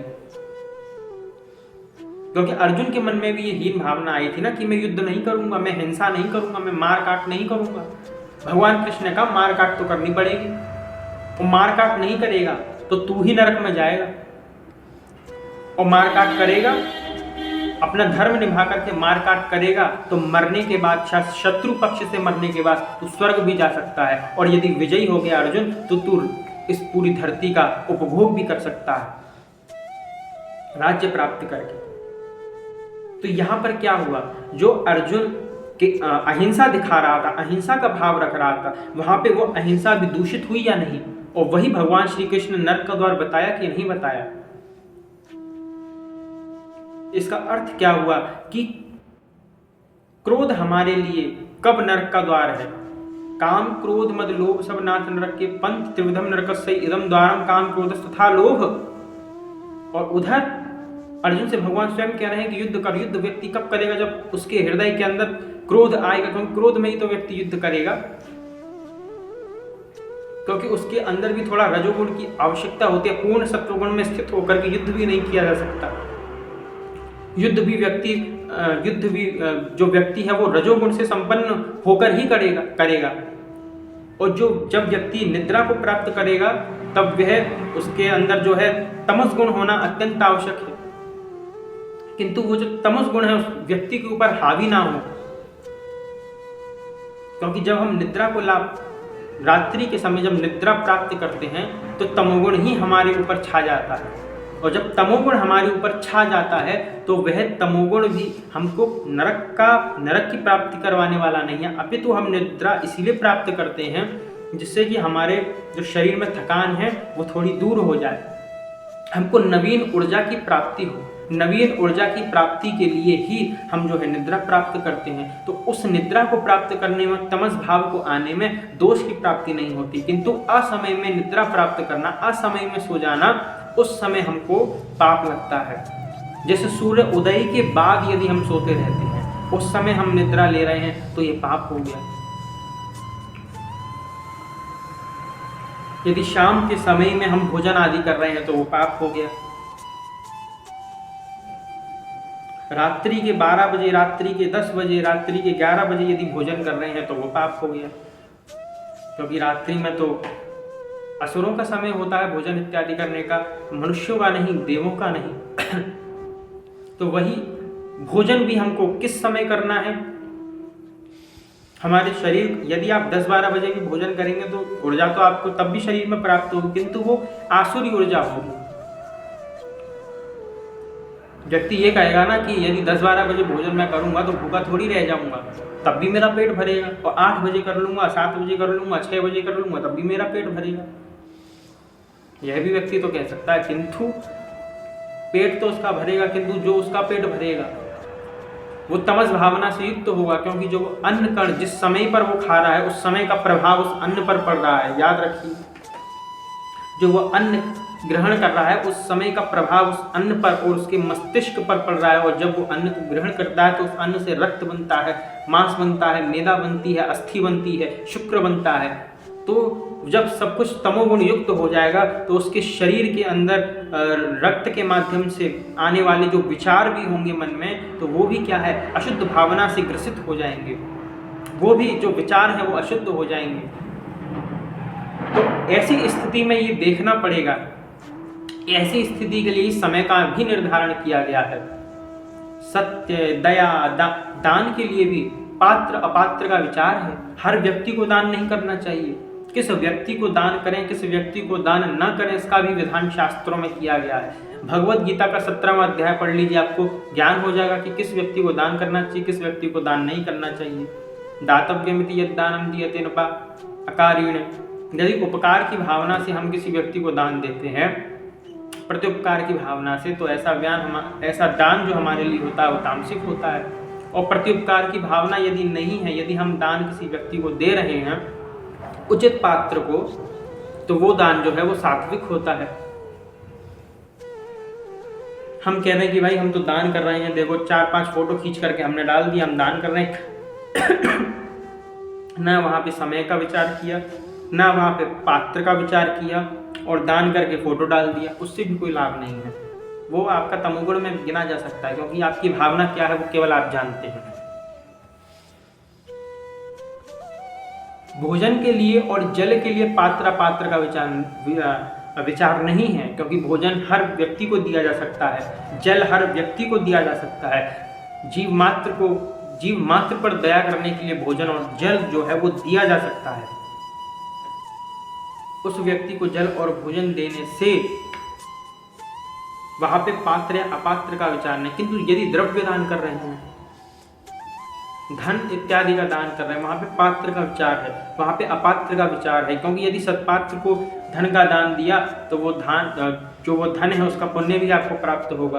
किंतु यदि आपने अपात्र को धन का दान किया, वो व्यक्ति यदि शराब इत्यादि में आपके धन को व्यय कर दिया, आपके धन को जो है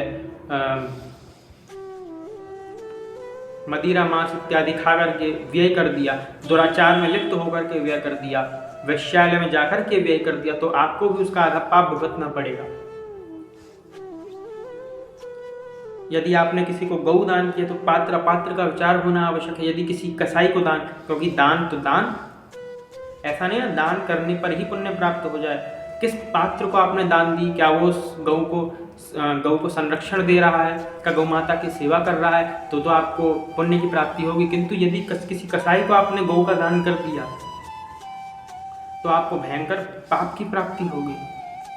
तो यहाँ पर सब विचारणीय है, हमारे लिए विचार का विषय है कि क्या दया करना हमारे लिए धर्म है या अधर्म है। तो यहाँ पर हम ये स्पष्ट रूप से कह देंगे कि नहीं, दया करना धर्म है। किंतु प्रश्न उठेगा कि यदि दया करना धर्म है तो एक व्यक्ति किसी अन्य व्यक्ति की हिंसा करता है अपने परिवार को सुख पहुंचाने के लिए, तो क्या वो दया मानी जाएगी? नहीं, वो फिर जो दया है, दया के नाम पे उच्छृंखलता है। यदि हम किसी व्यक्ति को दान दे रहे हैं तो हमने तो भैया गौ माता को कसाई को दान दे दिया ताकि वो काट दे, तो इसमें हमने गलत क्या किया? तो दान के नाम पे उच्छृंखलता है। हम तो भैया क्रोधी हैं, तो हमने क्रोध का प्रदर्शन क्या किया? हमने व्यक्तियों की हत्या कर दी। क्रोध तामसी है, पाप का द्वार है। क्रोध में यदि आप किसी अधर्मी का विनाश कर दें, कोई गौ माता को पकड़ के ले जा रहा है, गौ माता का संरक्षण कर ले, तब वो जो क्रोध है, वो जिस प्रकार से क्रोध हनुमान जी ने लंका जला दी, किंतु वो लंका क्यों जलाई? भगवत सेवा में। क्रोध क्यों था? भगवत सेवा में। तो तारक बन गया। हर एक वस्तु तारक है, हर एक वस्तु मारक है। दया भी तारक है और दया भी मारक है। सत्य भी तारक है और सत्य भी मारक है, क्योंकि कैसे बोलना है सत्य और कहाँ बोलना है, किस अवस्था में बोलना है, इसका जब तक व्यक्ति को ज्ञान नहीं होगा तो वो पाप ही करेगा। जो व्यक्ति कहता है ना, ये व्यक्ति सत्यवादी है, ये व्यक्ति जो है दानी है, ये व्यक्ति जो है बिल्कुल हिंसा नहीं करता किसी की, बहुत अहिंसावादी है, तो अहिंसा का पुजारी है, पुजारी। अच्छा, आतंकवादी यदि आ गए उसके घर में, तो क्या वो उस अहिंसा के पुजारी से कार्य चलेगा? तब परशुराम नहीं बनना पड़ेगा। भगवान श्री राम मर्यादा पुरुषोत्तम थे, किंतु पत्नी को जब रावण हरण करके ले गया तो उस रावण का भी वध किया या नहीं? दंडक वन में कितने राक्षसों का संहार किया राम जी ने। विश्वामित्र ले गए, समय आने पर स्त्री पर तो हाथ नहीं उठाया जाता ना, किंतु राम जी ने तो बाण का संधान कर दिया। ताड़का के ऊपर सबसे पहले ताड़का ही मारी, और भगवान श्री कृष्ण ने सबसे पहले पूतना ही मारी। इसका अर्थ क्या हो गया? तो यह जो धर्म अधर्म का विचार है, या धर्म अधर्म क्या है, ये शास्त्रों से ही निर्णय किया जा सकता है। यदि अपनी बुद्धि से निर्णय किया जाएगा धर्म अधर्म का, तो वहाँ पर हमारी बुद्धि तो मलिन है, क्योंकि मांस खाने वाले व्यक्ति को भी हम अधर्मी कह देते हैं, क्योंकि कहीं परंपरा से यदि मांस खाने का विधान यदि शास्त्रों में किया गया है तो वहाँ पर वो भी वैध हो जाएगा उस व्यक्ति के लिए, हर व्यक्ति के लिए नहीं, उसी व्यक्ति के लिए जिसके लिए शास्त्र में विधान है। क्योंकि कुछ यज्ञ भी ऐसे होते हैं जहाँ पे पशु बलि भी दी जाती है, तो वो पशु बलि भी वैध कब है, जब शास्त्रोक्त कर्म के द्वारा की जा रही हो। यदि शास्त्र की तिलांजलि दे करके अपनी संतुष्टि के लिए की जा रही है तो अपराध हो जाएगा, पाप हो जाएगा। माने हमारे यहाँ पे यदि हिंसा की जाती है तो धर्म की मर्यादा में रह करके। युद्ध भी किया जाता है ना, युद्ध नीति भी हमारे शास्त्रों में, अर्थ नीति भी हमारे शास्त्रों में है। तो युद्ध नीति भी किस प्रकार से करनी चाहिए और धर्म मर्यादा का किस प्रकार से युद्ध नीति में पालन करना चाहिए, उस प्रकार से यदि हम युद्ध को करते हैं तो वहां पर उस स्थान पर युद्ध करना भी पाप नहीं होता। किसी की रक्षा करने के लिए हम युद्ध कर रहे हैं तो वो पाप नहीं है। तो ये सारी बातों का विचार कैसे होगा, शास्त्रों से निर्णय होगा इनका। इसीलिए जितने लोग अच्छी बातें करने वाले हैं ये सब अच्छे नहीं हैं, ये अच्छा दिखने का आडंबर है उन सभी का, जो सनातन धर्म में से कुछ अंश उन्होंने पकड़ लिए हैं। किसी ने दया का, किसी ने अहिंसा का, किंतु आप यदि दया को ही पकड़े रहेंगे, आप यदि अहिंसा को ही पकड़े रहेंगे तो भी आपका सर्वनाश हो जाएगा। ये भी तो देखिए, यदि आप अहिंसा को पकड़े रहे, कोई आपको मारने के लिए आया, आपने उसका प्रतिकार नहीं किया तो आप अपने परिवार की रक्षा नहीं कर सकते, अपनी भी रक्षा नहीं कर सकते। आप भैया सब पे दया ही करे जा रहे हैं, कोई व्यक्ति आपको चपाट मार करके जा रहा है तो वहाँ पे शास्त्रों के अंदर भी तो विधान है कि ऐसे व्यक्ति का संग त्याग दीजिए, ऐसे व्यक्ति को भी जवाब दीजिए। तो ये सारी बातें समझने योग्य हैं। ऐसी बात नहीं है कि आप जो हैं अहिंसावादी हैं तो बस हाथों को ऐसे आराम से मोड़ करके बैठ जाए। शस्त्र भी उठाना चाहिए व्यक्ति को। समय आने पर भगवान श्री राम ने धनुष बाण का संधान किया, श्री कृष्ण ने सुदर्शन चक्र का और परशुराम जी ने फरसे का। श्री भगवान शिव के हाथ में सदैव त्रिशूल रहता है। भगवान को लोग क्या समझते हैं, अपने मन के अनुकूल चलाना चाहते हैं, अपने मन के अनुकूल भगवान को चलाएंगे कि भगवान तो भैया परम दयालु हैं, भगवान तो भैया परम कृपालु हैं, जो कर लो, तुम व्यभिचार कर लो तो भगवान को पूज लो, तुम अत्याचार कर लो तो भगवान को नमन कर लो। ये तो भगवान की दशा बना रखी है लोगों ने कि यदि भैया हम चोरी करने जा रहे हैं तो चोरी करने से पहले वह प्रार्थना कर लो, हे प्रभु हम प्रथम बार चोरी करने जा रहे हैं, चोरी में हमारा काम बना देना। ये तो लोगों की मूर्खता हो गई है। आज प्रभु हम, हे प्रभु आप उस व्यक्ति को ऐसा दंड, तुम्हारे इच्छानुसार दंड देंगे क्या भगवान उसको?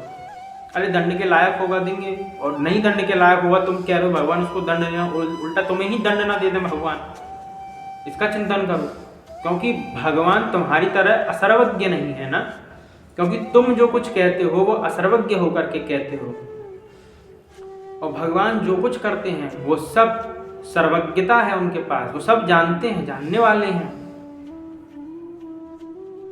उनको हर एक व्यक्ति के मन की बात, कण कण में व्यक्ति का क्या विचार है सबको प्रभु जानते हैं। इसीलिए भगवान जब आशीर्वाद भी देते हैं तो हाथों में शस्त्र भी रखते हैं। भगवान विष्णु के गदा है, सुदर्शन चक्र है, क्यों रखे हैं? दुष्टों के लिए ना रखे हैं। तो तुम क्या सोचते हो कि हम केवल भैया हम अहिंसा के पुजारी बन जाएं, हम दया के पुजारी बन जाएं? इन सबको लेने से, स्वीकार करने से एक जैसे व्यक्ति ने प्रारब्ध पकड़ लिया।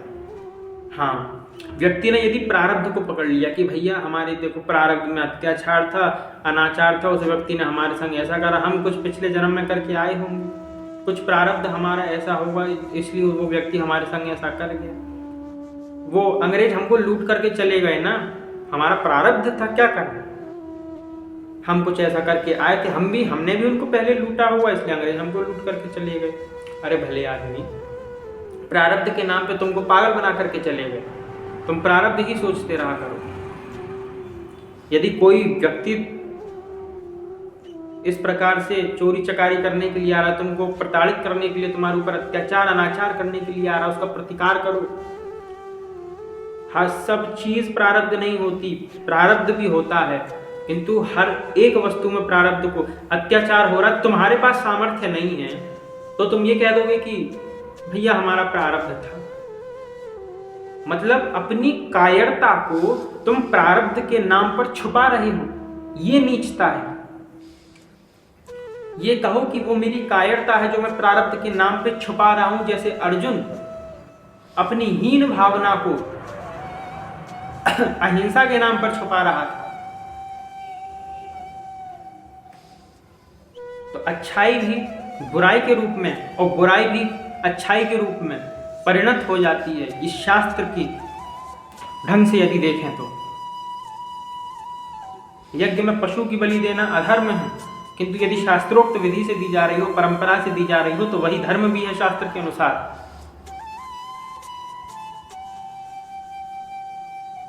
तो आप जो अपना विचार सोचते हैं ना, ये अमुक विचार, ये अमुक विचार का त्याग कीजिए,